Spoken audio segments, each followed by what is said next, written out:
I'm joined now by Richard Cockett, former Southeast Asia correspondent for The Economist. He's also the author of Blood, Dreams, and Gold, The Changing Face of Burma. Richard, we appreciate you coming on the program. Pleasure. So what do you think of Aung San Suu Kyi visiting Beijing on her first major diplomatic visit and not the U.S. or Europe?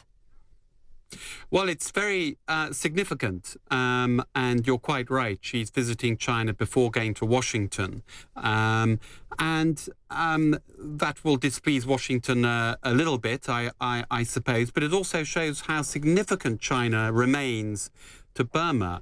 Myanmar. China has long been the country's most important economic link, and it also shares a huge boundary, a very long frontier with China as well. So China's been very, very important in Myanmar's recent history, long before America got involved in the recent opening up of the country under the Obama administration. Let's talk about what both countries want out of this visit. Of course, China wants to resume this hydro dam project. What does Myanmar want out of it?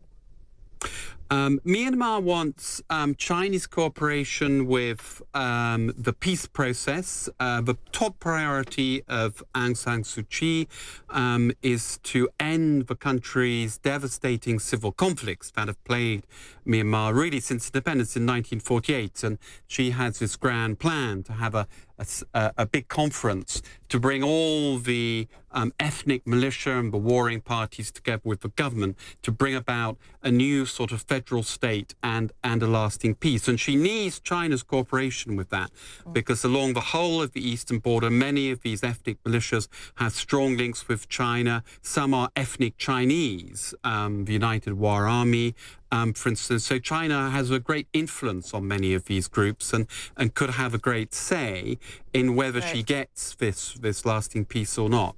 Let's talk about the big picture here and what Beijing wants from this meeting and going forward. We know, as you were saying, Myanmar is heavily reliant on Chinese economic support. What kind of strategic interests does China have in Myanmar?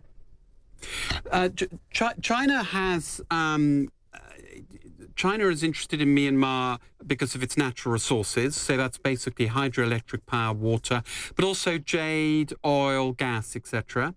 But Myanmar has also come to be a very important conduit for China to the outside world. There are very important gas and oil pipelines which cross the whole of Myanmar up to the border with Yunnan province in China, then on to China, which brings a lot of China's imported gas and oil from, say, the Middle East and Africa up to the country.